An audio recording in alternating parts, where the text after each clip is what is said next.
Welcome to our channel. Today we how to authenticate with SendGrid for AI-driven email automation, full guide step-by-step clearly. To authenticate with SendGrid for AI-driven email automation, start by creating visit the SendGrid website and sign up for a new account. Once your account is created, log in to the SendGrid dashboard. Navigate to the settings menu located on the left side of the dashboard. Select Sender Authentication from the drop-down options. You will be presented with several authentication methods. Choose the domain authentication option for the best results.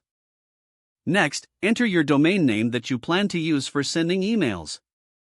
Select your DNS host from the provided list or choose other if your host is not listed. Click on Next to continue with the authentication process.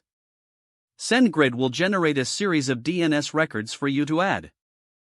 Copy the DKIM and SPF records provided by SendGrid.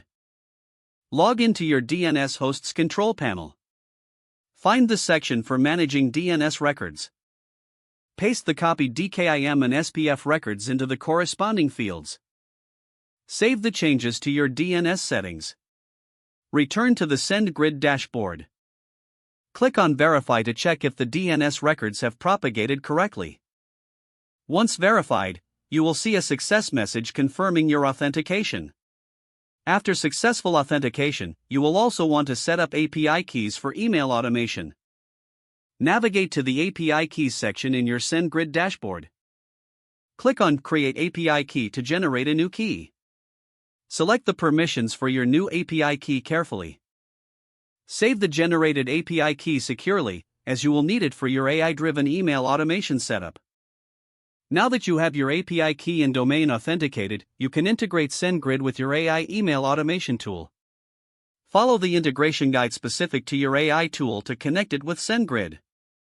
After completing the integration, test the email functionality to ensure everything is working as expected.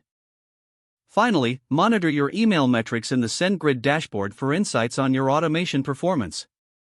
Don't forget to like this video and subscribe to our channel for more step-by-step tech guides.